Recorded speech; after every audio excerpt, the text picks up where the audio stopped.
is going on, ladies and gentlemen? This is Shredhz with Top 9 Productions, bringing you a little bit of the Battlefield 3 open beta that started today, unless you were lucky enough to be one of those people, well, not really lucky, that had ordered Modern Warfare 3.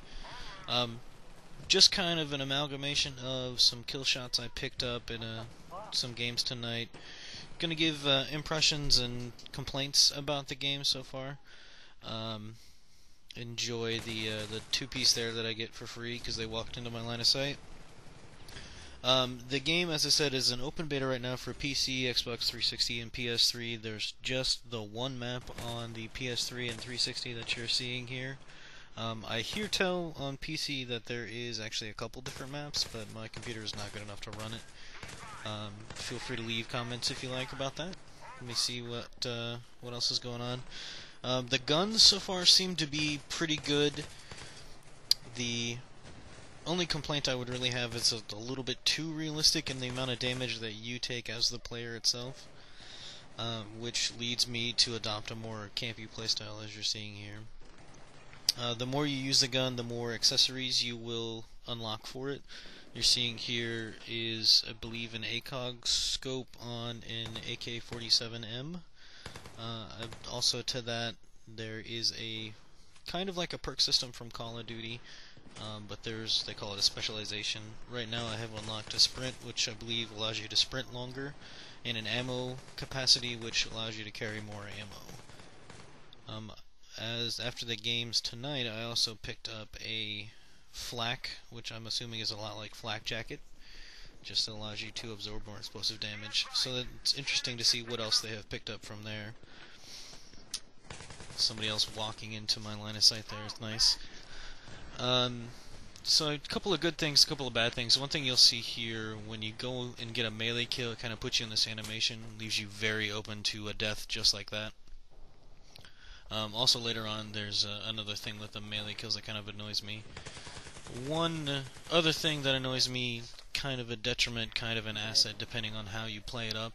That double kill you saw there and you're seeing there, you can be blinded by enemy red dots and flashlights is another thing. It's hard to deal with that if you're actually blinding somebody with it, but it can also let your position be quite easily known. You'll see a little later on when I'm trying to grizz it up, there's a guy sitting in the bushes with a flashlight on. Kind of makes it very obvious where you're sitting when you have a flashlight shining through some bushes. Pretty easy to pick off. The map for the PS3 and Xbox version is broken down into 3 sides. This is the middle of it. It's a underground railroad to a substation type thing. Just watching myself pick this guy off. Anyway, there's the 4 separate classes, which are essentially an assault / medic, engineer / it's hard to say what I would call it, more of a submachine gun, run and gun type thing. The support, which is going to be a heavy machine gun and also an ammo dispenser. And the last one is the sniper, which is just a straight recon, spotter, and long distance suppressant. It's kind of hard to see in the video here unless you have it full screen, but I can actually see through these doorways, and that's how I'm picking people off. The controls are quite different as I'm used to playing Call of Duty games. You're going to have, as I'm playing on the PS3, I'll explain it to you that way, and you can do the translations pretty easy.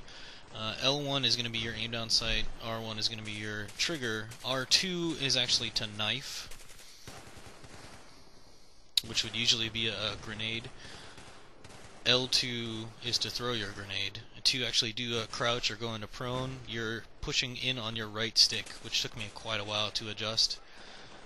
As far as turning on and off the flashlight, which apparently a lot of people don't know, or the laser sight is up on the D-pad. To get optional equipment, it's either left or right on the D-pad.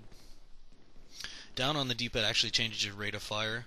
Haven't found an amazing use for it yet, because it's burst fire is going to be your best option on a lot of things. Rest of the controls, X is going to be a jump, circle, I believe Actually, I have no idea what that one does. That's kind of bad. Square is going to be your...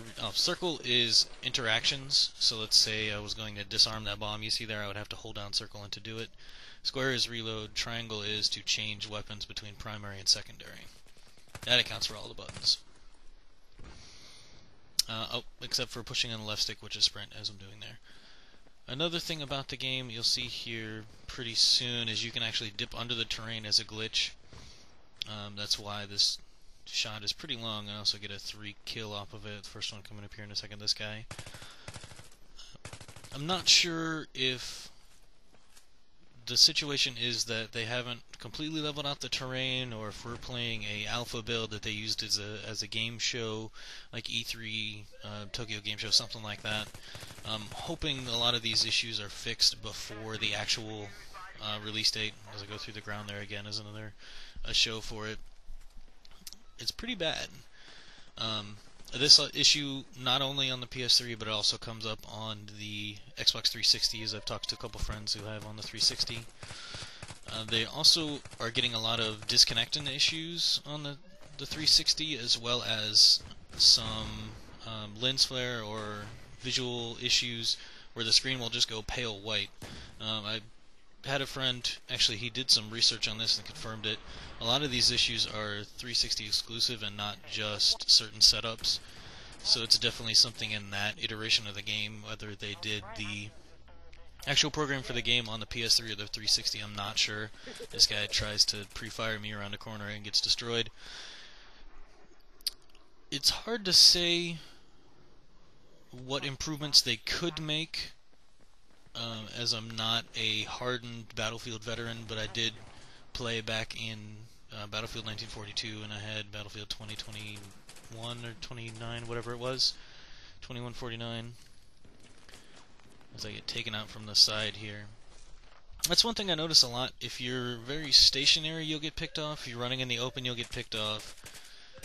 So you kind of have to be very wise about picking a spot. As I go through the train here again, and you have to balance picking a good location and knowing where your enemy is, along with advancing on targets.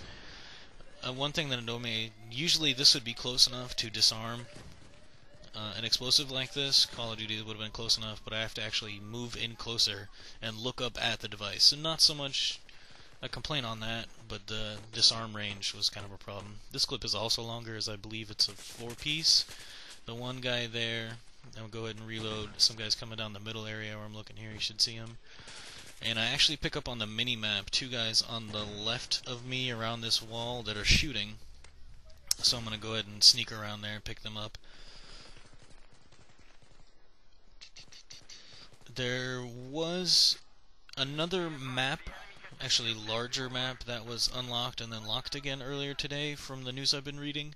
It was a 64-player map, I believe, called Caspian, around the Caspian Sea. I don't know if there's vehicles involved in that one. I didn't get a whole chance to read a lot about it, but I didn't actually see anything of it unlocked in the game. One other thing that I cut out of this is you actually have quite a decent amount of customization for your guns. You have 3 slots, over barrel, under barrel, and like an accessory. So if you look on this gun, I have the sight, a foregrip, and a suppressor on right now. So those are the 3 attachment slots. You also get, as the engineer is the class I'm playing now, it's kind of my running gun, you also get a rocket launcher, but it's not as bad as a noob tube. I haven't found it quite useful because I was curious if that was going to be broken or not. And you also get a welding torch, which is to be used for repairs. Nothing in this map for me to really repair, so I can't say how that is. I know with the medics you actually get a decent amount of points from doing this. This is what I talked about earlier. Another issue that bothered me. I melee killed this guy and I cannot get over his body jumping or walking, so that's going to be kind of an issue. I don't know if that was specific or not, what situation was there.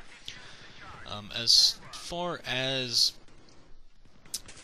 the map diversity, there's quite a lot of obstacles just kind of laying around. As you can see, as I'm hiding behind this desk, looking down an alleyway where they have to come up into this top area. So there's a lot of little corners like that. My I can't really complain because it is the starter sniper rifle, but I have to hit this guy about 5 times before he actually goes down, trying to get my Grizz on. This is the shot earlier where you can see his flashlight is actually sticking through, so I kind of use that to pick him off. Almost kills me, but I pull it out. I'm not Sir Grizz at all. This is interesting. Another thing that was bugging me, when you're actually prone on the ground, people can kind of kick you out of your position, so that's very annoying. Kind of plays to realism, but it's a game, so we don't want it to be too realistic. There's also the fact that in real life people could step over you. I was trying to line up this shot, hard scoping. Some people are probably thinking it, but I do camp a lot of the game. It's just the way the game is designed. It forces me to do that through the leaf. Bloop. Headshot. Headshots are actually fairly difficult to get in this game. I don't think they've enlarged the hitbox at all for headshots. Another thing that I noticed is a lot of times when you spawn, if you spawn on a teammate, you may be thrown into action right away, as you see here. I spawned on that guy, he jumped over, and there was a guy right in front of him. At this point in the game, my Grizz wasn't working, so I decided to go back to my M16 at this point and get my M16 on. Another thing I've noticed, when you transition from one area, this grassy area is where you start out the game, into that metro subway area you saw earlier, a lot of the enemy players, the defenders, will actually kind of hang out and try and get kills off of people who are spawning in. Do a little avenge bonus here, and then I get a very classic spray and pray. While this is going on, I just want to tell you the rest about my channel. If you guys want to go ahead and comment and subscribe, I'll love you long time. Look at this spray, it's so bad, I'm quite humiliated. I do Let's Plays. Right now I'm working on Space Marines and X-Men Destiny, after the Spider-Man Edge of Time. My name is Shredhz from Top Knot Productions. I want to thank you for joining me. Me love you long time. Leave me a comment, subscribe, and catch y'all later.